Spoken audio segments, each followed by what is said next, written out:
మంచివాడైతే చాలు, చదువు అవసరమా? సమస్య. అయ్యా, మంచివాడుగా ఉండటం ప్రధానం కదా చదువుకోవటం కంటే. ఈరోజు ప్రపంచంలో మంచివాళ్లకు కొదువ చాలా ఉంది. నేను చదువుకొని చావు తెలివితేటలు సంపాదించడం కంటే మంచివాడిగానే బ్రతుకుదాం అనుకుంటున్నాను. నా కుటుంబాన్ని బాగా చూసుకుంటాను. 10 మందికి నాకు చేతనైన సాయం చేస్తాను. ఇది చాలు కదా అన్న ప్రశ్నకు వివరణ. నిజానికి ఇలాంటి ప్రశ్నలు నన్ను ఎవ్వరూ అడగలేదు. కానీ నాకు నేనే ప్రశ్నించుకొని జవాబు చెప్పే ప్రయత్నం చేస్తున్నాను. కారణం, ఈ అంశము చాలా ప్రాధాన్యత ఉన్నది కాబట్టి. పిల్లలు, ఇక్కడ నేను చెప్పేది జాగ్రత్తగా గమనించండి. చాలా సమావేశాలలో కొన్ని లక్షల మందిని ఓపెన్ గా ప్రశ్నిస్తుంటాను. అరే, మీరు ఏమవ్వాలి అనుకుంటున్నారు అని.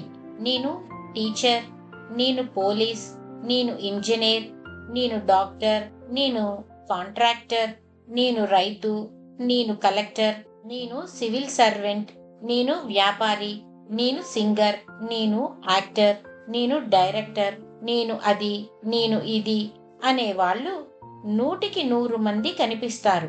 నిజాయితీగా చెప్తున్నాను, ఇలాంటి సమాధానాలే తల్లిదండ్రుల దగ్గర నుండి కూడా వస్తుంటాయి. నాకు చాలా బాధగా ఉంటుంది ఇలాంటి సమాధానాలు విన్నప్పుడు. ఒక వ్యక్తి తాను జీవితంలో ఏమి చెయ్యాలన్న విషయంలో తర్జనా భర్జనా పడిన మీదట తేల్చుకోలేక ప్రపంచంలో దేనికి బాగా డిమాండ్ ఉందో తెలుసుకొని ఆ విధమైన రంగాన్ని ఎంచుకుందాం అనుకొని బాగా తెలిసి ఉన్న ఒక పెద్దాయన దగ్గరికి వెళ్ళాడు. వారికి నమస్కరించి తన విషయం చెప్పుకొని, అయ్యా, జీవితంలో నేనేమైతే బాగుంటుంది అని అడిగాడు. ఆ పెద్దాయన ఒక్క క్షణం అతని ముఖంలోకి చూసి చెప్పాడు, నాయనా, నీవు మంచివాడవు అయితే బాగుంటుంది అని. ఆ సలహా విన్న యువకుడు నిర్ఘాంతపోయాడు. కారణము, అలా సలహా ఇచ్చిన వాళ్లను అతను జీవితంలో ఎప్పుడూ చూడలేదు. అడిగాడు, అయ్యా, మీరెందుకు అలా చెప్పారో దయ ఉంచి వివరించండి అని. ఆ పెద్దాయన ప్రేమతో చెప్పాడు, నాయనా, ఈ ప్రపంచంలో అన్నింటి విలువ పెరిగిపోతున్నాయి. కానీ ఒక దాని విలువ మాత్రం రోజు రోజుకు తరిగిపోతుంది. అదేంటో తెలుసా? మనిషి విలువ. విలువలతో బ్రతికే మనుష్యులు చాలా మృగ్యము అయ్యారు. నిజానికి దేశంలోనే కాదు, ప్రపంచంలోనే మంచి మనుష్యులు కనుమరుగవుతున్నారు. అలాంటి మనుష్యులకు లోకంలో డిమాండ్ ఎక్కువగా ఉంది. అందుకే నిన్ను మంచివాడవు అవమని చెప్పాను. అప్పుడు మొదట నీవు మంచివాడవు అయితే ఇక నీవి ఏమి చదివినా లేక చదవకున్నా అద్భుతాలు సాధించగల శక్తియుక్తి పుష్కలంగా ఉంటాయి. మానవత్వం ఉన్న మనిషి ఒక ప్రక్క కనుమరుగు అవుతుంటే మరో పక్క పెద్ద పెద్ద చదువులు చదివి మృగాలలా, రాక్షసులలా, పిశాచాలలా ప్రవర్తిస్తున్న వాళ్ళు ఎక్కువైపోతున్నారు. ఇదే కదా మనం చూస్తున్నది. పిల్లలు, ఇప్పుడు చెప్పండి, ఈ రోజు మంచివాళ్లు కావాలా లేక చదువుకున్న వాళ్ళు కావాలా? నన్నడిగితే విద్యాధికుల కంటే కూడా మంచివాళ్లే కావాలంటాను.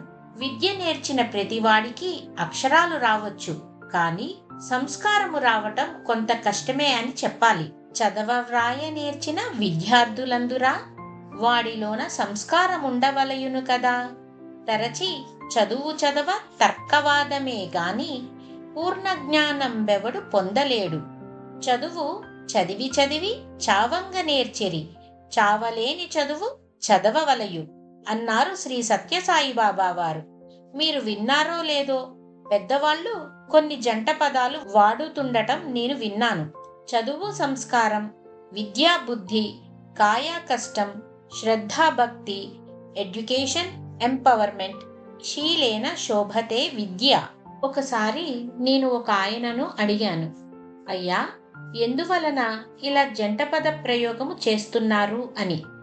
వారు చెప్పారు, నాయనా, ఈ సమాజానికి ఎవరైనా సరే ఉపయోగపడాలి అంటే వాళ్ళు కేవలం విద్యావంతులు మాత్రమే అయితే ప్రయోజనం లేదు. చదువుతో పాటుగా సంస్కారం ఉండాలి. విద్యతో పాటుగా బుద్ధి కూడా మారాలి. శరీరంతో పాటుగా కష్టపడి పని చేయడం తెలియాలి. శ్రద్ధ మాత్రమే ఉంటే సరిపోదు, భక్తి కూడా కావాలి. కేవలము పట్టాలు తెచ్చుకొని జీవించడం కాదు, సాధికారతతోటి బ్రతకటమే నిజమైన జీవితము. చివరగా విద్యార్థి శీలవంతుడు అయితేనే దేశానికి క్షేమము, జనాలకు సంక్షేమము. లేదంటే కేవలము పుస్తక పఠన విద్యాధికులు అధికంగా ఉంటే అది క్షామమే. చదువులెన్నో చదివి చాలా వివేకి అయి మదిని తన్నెరగడు మందమతుడు. ఎంత చదువు చదివి ఏ రీతిగున్నను హీనుడవగుణంబు తను మానలేడు. పిల్లలు, ఇప్పుడు అర్థమయ్యిందా? కేవలం మంచివాడుగా ఉంటే చాలదు, చదువు కూడా ఉండాలి. సంస్కారం లేని చదువు శోభించదు, చదువు లేని సంస్కారం రాణించదు. రెండూ ఉంటేనే అద్భుతాలు జరుగుతాయని నా విశ్వాసం. ప్రేరణ మంత్రం. The function of education is to teach one to think intensively and to think critically. Intelligence plus character, that is the goal of true education. స్ఫూర్తి. పిల్లలు, ఇప్పుడు నేను చెప్పే విషయం భగవాన్ శ్రీ సత్యసాయి బాబా వారు తమ ప్రసంగంలో ఒకసారి చెప్పగా నేను విన్నది. జాగ్రత్తగా వినండి. చాలా కాలం క్రితం ఉత్తరప్రదేశ్ రాష్ట్రంలోని ఒక గ్రామంలో ఒక కుటుంబం నివసించేది. తల్లిదండ్రులు ఇద్దరు కుమారులు ఉండేవారు. పిల్లలిద్దరిని బాగా చూసుకునేవారు. ఇద్దరూ కూడా ఉన్నత చదువుల నిమిత్తమై పెద్దయిన తరువాత లక్నో పట్టణానికి వెళ్ళి అక్కడ హాస్టల్లో ఉండి ఉన్నత పాఠశాలలో చదువుకునేవాళ్లు. ఒకసారి తల్లిదండ్రులు ఇద్దరు వేరే ఊరికి వెళ్తూ రైలు మార్గమధ్యలో లక్నోలో ఆగుతుందని తెలుసుకుని కుమారులు ఇద్దరికీ తెలియజేశారు. తాము ఇద్దరిని చూడదలిచినామని చెప్పినారు. స్టేషన్కు వచ్చి కలవమని చెప్పినారు. ఇద్దరు కుమారులు స్టేషన్కు వచ్చినారు. తల్లిదండ్రులను చూచిన తక్షణం చిన్న కుమారుడు పరిగెత్తుకు వెళ్ళి వాళ్ళ కాళ్లకు దండం పెట్టి క్షేమ సమాచారాలు తెలుసుకున్నాడు. పెద్ద అబ్బాయి మాత్రం గాలిలో చేయి ఊపి వారిని పలకరించాడు. వెళ్తున్నప్పుడు చిన్నవాడు తల్లిదండ్రులను ఆలింగనం చేసుకొని వాళ్ళ ఆశీర్వాదాలు తీసుకున్నాడు. పెద్దవాడు టాటా బై బై చెప్పాడు. ఆ తండ్రి గారికి పెద్దవాడి ప్రవర్తన ఆందోళన కలిగించింది.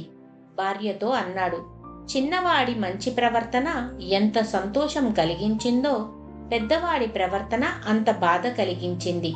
పెద్ద అయిన తరువాత వాడి సంస్కారం లేని చదువు ఎక్కడికి తీసుకొని వెళ్తుందో అని. అప్పుడు తల్లి, అయ్యో, ఇక్కడ స్టేషన్లో అంతమంది ముందు సిగ్గుపడి ఉండవచ్చును కదా పిల్లాడు, పోనీలేండి నేర్చుకుంటాడు.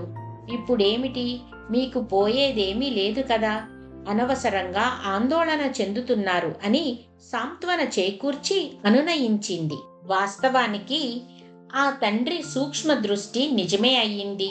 చదువుతో పాటుగా సంస్కారం కూడా అలవర్చుకున్న చిన్న కుమారుడు న్యాయమూర్తిగా ఉన్నత న్యాయస్థానంలో ఉత్తమ ఆసనంలో కూర్చొని అందరితో నమస్కారాలు పెట్టించుకుంటూ ఉంటే పెద్దవాడు సంస్కారం లేని చదువుతో ఏమీ సాధించలేక తమ్ముడు అధికారిగా ఉన్న అదే న్యాయస్థానంలో బిళ్ళబంట్రోత్తుగా స్థిరపడినాడు. వచ్చేవారికి పోయేవారికి వంగి వంగి దండాలు పెడుతూ ఉండటమే తన ఉద్యోగం అయ్యింది.